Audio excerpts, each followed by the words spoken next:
people are committed to being villains in the aggregate. Cooper discusses colonialism.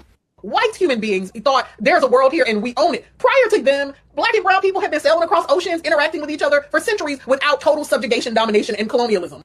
The professor was asked in the... That's not true, but we'll get into that here. No part of what she just said was the was solution true. to a more equitable sharing of resources, since the nature of white people compels them to hoard power and goods. The thing I want to say to you is we got to take these out. But I know, but like, we can't say that, right? We can't say, like, I don't believe in a project of violence. I truly don't. Rutgers University student Ava Kwan reacts to Cooper's comments about race in the video. It's not professional to have a professor who so blatantly advocates for violence against white people. To so confidently say we need to take white people out is outrageous. It's a very vile statement to make, especially as a professor working with students of all different races and backgrounds. It's very disappointing to see. Kwan says they still haven't seen a statement from Rutgers. I'm not holding out much hope, but I do hope that we do see action from the federal government. I know that Rutgers is requesting up to $530 million in federal funding this year. And I think that now that we know that we have professors employed who are essentially advocating for white genocide. Student Megan Doyle says it's very disappointing that Rutgers would employ someone with what she sees as such bias. Doyle recently had a heated discussion on social media with Cooper. This professor refused to apologize for her actions and her statement on Instagram, and I decided to call her out on it like many others would do, especially when you're a Rutgers student, you expect your professors to maintain a professional stance and not a racist one. So when you have a professor like that, you have to really question whether this professor is capable of teaching without a bias towards white students. Cooper responded to her clips again going viral online this month. She said she gave an interview in 2021 about the anger black people feel at the persistence of racism. She said her remarks were misconstrued as an advocacy of violence. She said in reality she concluded in her interview that violence is not an answer. Rutgers issued a statement of support for Cooper back when the video first aired, saying she has been subjected to racist attacks for her public scholarship. The university expressed its, quote, unequivocal solidarity with Dr. Cooper and affirmed their support of what they called her academic freedom. Ava Kwan doesn't believe what she calls advocating for violence counts as free speech. I think that when you're making a comment, stating that we need to take a certain group of people out, you are inciting violence, and it undermines the whole concept of free speech in itself. No one is going to feel safe enough to speak up in a classroom, let's say, if they think that their professor is going to do something or believes that they need to be taken out. That doesn't allow free speech. Those kind of comments don't allow free speech. It actually shuts down free speech. Doyle feels that racism, if directed towards certain groups, gets a free pass in institutions of higher learning. I fundamentally believe that white racism is generally dismissed, especially in higher academics like this one. The two students say they have received backlash for speaking out against Cooper's comments and also previously about a professor, Mark Bray, who wrote a best-selling book, Antifa, the Anti-Fascist Handbook. The students feel if they don't speak up, who will? Like, when people talk about black women being obese, because it becomes a way to blame us for a set of conditions that we didn't create. Where are you? We are living in the Trump era. And look, those policies kill our people. You can't get access to good health care, good insurance. The research says that black... This woman is I'm a PhD. is a doctor. Look at that right there. That woman is a doctor. Talk about you can't get access to... women, when we do the same diets as white women, we lose less weight and we lose it slower, even when we're following the diet than our white women counterparts. And this is the argument she made with a straight this argument she made with a straight face. And what public health practitioners think is that our stress responses in the body change our metabolism.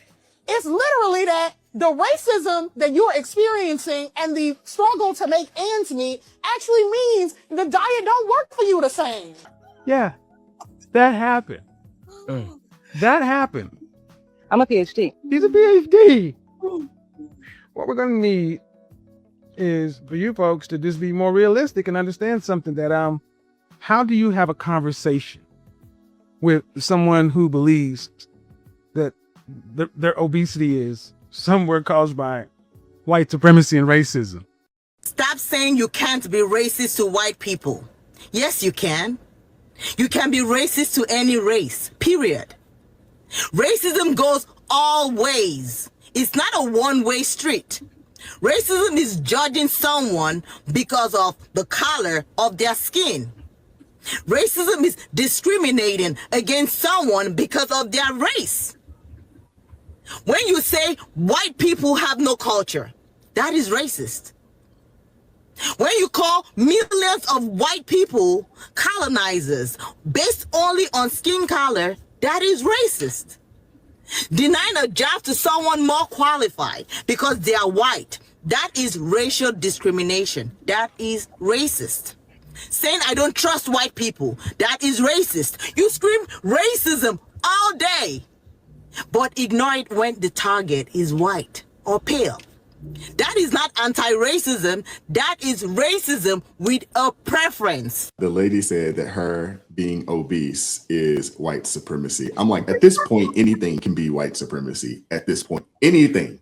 You know what I'm saying? If you not being able to push away from the dinner table or the breakfast table or the lunch table or the Snickers or the Snicker bars or the Kit Kat, or choose the right foods to eat. It's white people's fault. It is. It's white people's fault. I believe now that denying a personal accountability is a mental disorder.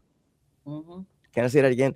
Denying a personal accountability is a mental disorder that allows people to blame everybody and everything for things that are their own personal fault. And this is the result. Dr. Whitaker didn't say that, but they want her to lose her job. This lady here is saying racial, hateful things, and the libs are standing with her. Where's the movement? Come on. And Rutgers actually supported what she said. I just wanted everybody to see the that hypocrisy of it all. Exactly, just in real time, because it's real interesting how it works, how it truly works. I love the fact that white people are the reason why I need to unbig my back. White people, this is your fault that I need to unbig my back. I'm just telling y'all, it's your fault. Apparently, according to the doctor. Do you see? Didn't AT say earlier that people just be getting doctorates and they don't be deserving it? What was that? That was her response, that it was the white man's fault that she went for the third, fourth, and fifth place.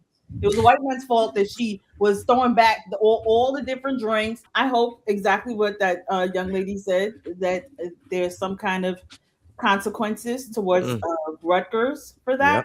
Because again, this is a professor in your children's face telling them that they're hated and white people should be taken out. And then she says, I'm not being violent. What do y'all think these things mean? Again, words have meaning. I don't understand. First people are like, well, AOC didn't really mean pull up. What did she mean by pull up? These are words. Listen, where I'm from, those are fighting words. I don't care what y'all say. Those are fighting words. Why? So you're absolutely right. Okay. There have been a plethora of young men in the city of Chicago, Atlanta, that lost their lives for saying pull up. Exactly.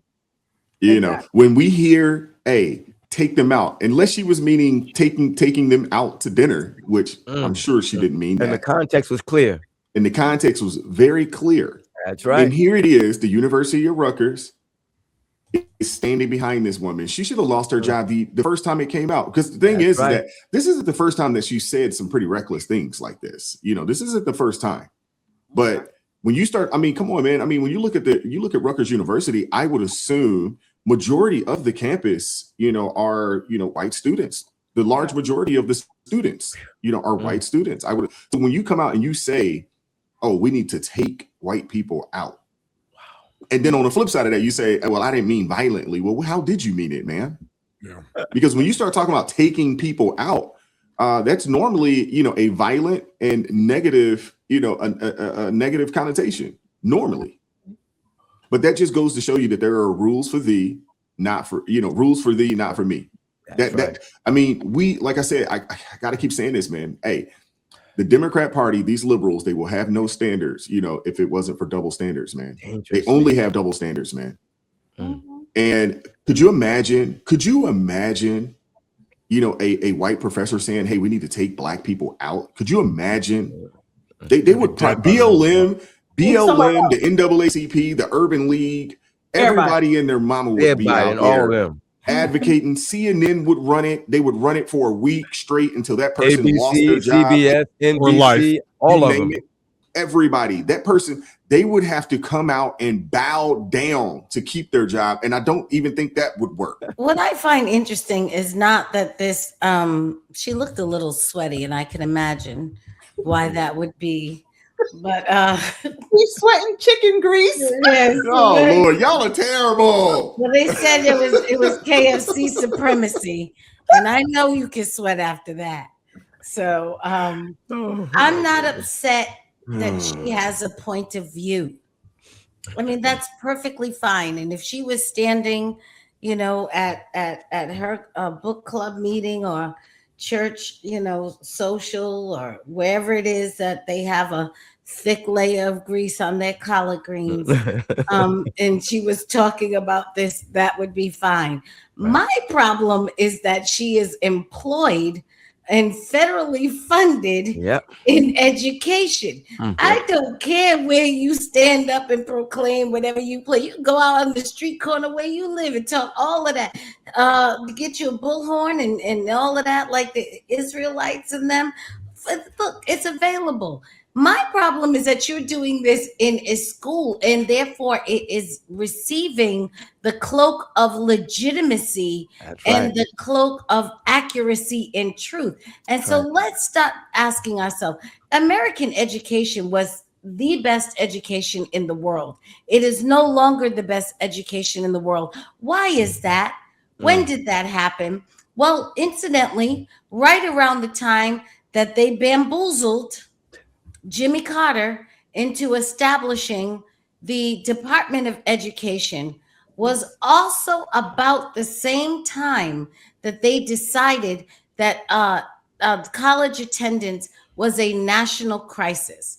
And what they did was they ran around and they put commercials on TV talking about how a person who went to college, they would earn $1 million a lifetime over those who did not go to college. If you read my book, you'll see that that myth was dispelled. That was not, in fact, true. However, they had that on commercials. And they came in and they said, everybody who wanted to go to college should be able to go, and an inability to pay could no longer be an acceptable barrier to not going to college. And this movement was always the Jesse Jackson, was all the left. The left was heavy pushing this college attendance by students who traditionally didn't go to college, either because they couldn't afford it, but mostly because they couldn't compete. Now these non-competing students were available to go to college. So here's the dilemma. How do you get students who otherwise would not be able to qualify for a specific school to be able to go to that school? Well, quietly, the Federal Reserve releases a tranche of cheap money that they give to the government and say, here, you can use this as an incentive for them. So now schools had an incentive to say, hey, look, we have this student who's not really that ready for our program, who's not really, but we can do, we can create a summer thing and try and get them ready. And now we get all of this federal money tacked onto their head. So basically, if you have an A student who had a 1600 SAT score, the federal government say, we'll pay as much for that student to attend your college than if you have a D student that that had a 730 SAT score. But they made that equivalent. So now all students became equal. And all schools could get rich by getting any students. So now it was just a race to increase the number of students. And what did they have to do then? Now that the federal government had to pay, now they could increase the number of faculty. And who did they get? The heads of these schools were leftists. These were the department heads, and these were the people who had been rising in leadership. And as soon as the money door opened up and the floodgate of students came in, they ran out to their Marxist friends, hired them all, and even some of them, Bernadette Dern and all the Weather Underground, who from the 60s have been blowing up in rebellion. They all got professorships. People exiled from communist countries came over here to preach communism, got professorships. Every leftist from every corner of the earth came here to get professorships, because with this floodgate of money, they decided now that this is a money racket, we're no longer educating. What we're trying to do is get a pool of people together to train for agitation. And that's what your American educational system has become. These colleges are training grounds for agitators, and our tax dollars are paying for it. Shut down. Do it by the way it was created. A legislative Congress shut down the Department of Education. Thank you. Keep federal money out of education and Amen. force schools to compete for the best students, and the Amen. whole situation will go away. So I want to hit a couple things I heard in the video. First of all, $530 million Rutgers is asking from the federal government is an absolutely insane number, especially considering that since they joined the Big Ten in 2014, they've ran up a $500 million deficit and put a record last year's year, 24 to 25, of a $78 million deficit just in that year. A lot of articles are out about that as recent as last month, actually. So I don't know what Rutgers is doing with their money. You know, this whole idea that Black people cannot be racist towards white people, I'd heard that for the first time after I had met Crystal on TikTok. And it is still, to this day, one of the top 10 dumbest things I've ever heard somebody say before in my entire life. And so I wanted to know where this came from. In case y'all are curious, it might sound like this.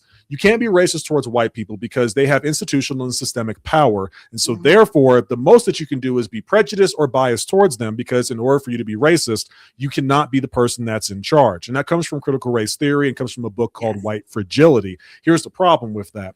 Oxford, Merriam-Webster, Cambridge, even woke Webster, that's correct, says that prejudice, discrimination, and antagonism directed against a person or group based on their race. That's it. Y'all know I love etymology. What does the word actually mean? But the absurd double standard, to Wise's point, that is created by that is insane. A Black person can get called, and I'm not going to say all of these, something that's associated with saltines and Ritzes. They can get called a colonizer, and then you can even say, like this professor did, that they should just go. Y'all know what I mean by just go, and yet that will not be considered racist. Let's talk about the young professor over here. So Professor Dr. Brittany Cooper, I was so curious what she taught, because I was like, how is she up here doing this? Yeah. She has her PhD in American Studies from Emory University, okay, and she currently teaches at Rutgers, and this should be a surprise to absolutely no one. She is teaching women's gender and sexuality studies along with Africana studies. That's who we're dealing with right here. It's so there you go. Hey, AC, I'm sure you wasn't surprised when you heard what she was teaching, right? You no, no. I had a feeling that's what she taught before I even looked it up in the first place. It is, I will warn you all for the situation with Jay Witt in Georgia. Don't bring up something from outside the state of Georgia, because they'll immediately say it's a different jurisdiction. We know that it's a double standard, especially on the national level. But for her in New Jersey, for Angela, for Karen, for Joe, and for Tinkerbell, this is why I make fun of New Jersey every single morning. It is insane that you can have students saying that this professor is saying something that if it was any other skin color, I agree with Wise. The way that professor would be fired, if not taken out, is absolutely unreal. But they can get away with it. They're not going to fire her. They're going to probably give her a promotion if she doesn't already have tenure. They're not going to let her go, because she is saying nothing different than her entire political party says on a regular basis. She's doing exactly what the agenda says. There's no accountability at all whatsoever. She said that I don't like that they make fun of Black women for our way. I'm sure you don't. Something just tells me that you don't like that messaging, and I don't make fun of people for where they're at in their journey. I will call them out for not being on the journey. We have big bodies in the military. It happens. It sure does. Right. And there always is a way. I've never seen a single one. There's always a way to get yourself to that standard. But when you say that it's just more difficult, and by the way, I got to play advocate for the other side. There actually are studies that come out that say that Black women who do the same diets as white women lose less. There's a few studies about that. That's where she's getting it from. She's ignoring the fact that none of those studies say it's impossible. She's ignoring the fact that you can still find a way. We got to play the hands that we're dealt in life. I was born looking the way that I look with the hair that I have, and I got to rock with that. I was born, and I'm not making fun of myself. Don't you send me that email again. But I was born with a large forehead. It is what it is. Just because I can put a hole in the wall with my forehead and you can't, that's what I have to deal with. So if you were dealt a card hand in life where you know you cannot go to McDonald's and get 2 number ones, supersized for both of them with a nice Coke, I'm sorry that you were given that hand in life.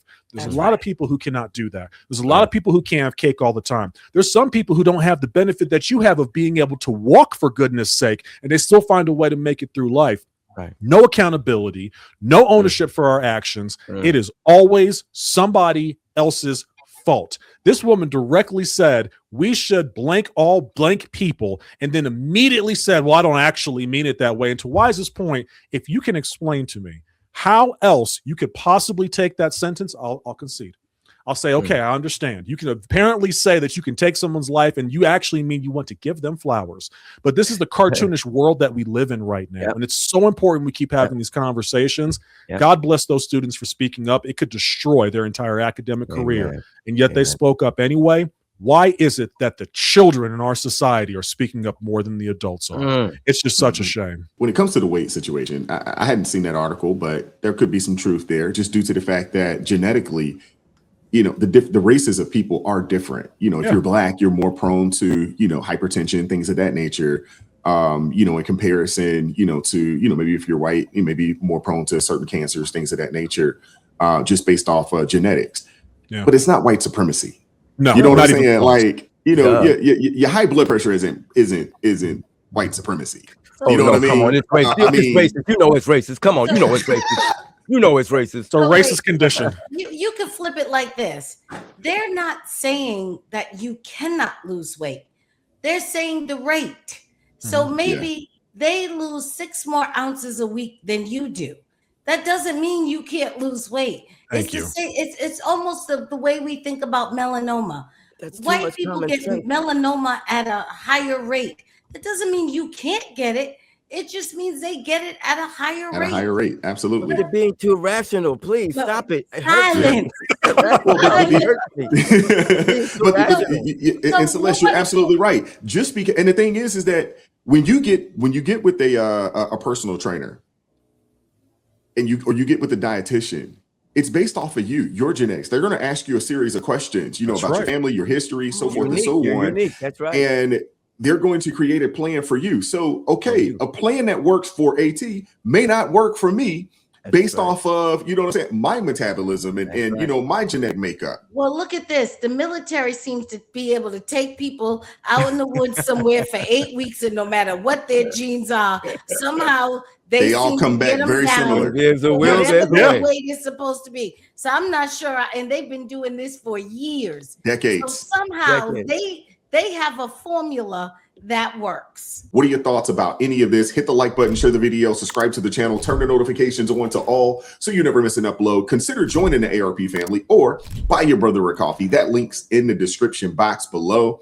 You can also support via Buy Me a Coffee on a monthly membership to help us, you know, continue to do what we do. We appreciate everybody that supports what we're doing over here. We really do. Join us Tuesday, Thursday, Friday, 9:30 a.m. Eastern Standard Time for ARP in the morning. And as always, keep God first. Stay prayed up. We'll catch up with you guys next time. Peace. It is God who arms me with strength. Yeah, I'm battle ready. He trains my hands for battle. My heart stays steady. Thanks be to God, he gives us the victory. Through my Lord Jesus Christ, fear can't live in me. I was down to the dirt, red clay on my shoes, old pain in my shirt, oh so bruised. In the Lord hit my chest, kicked air from my breath, put power in my step.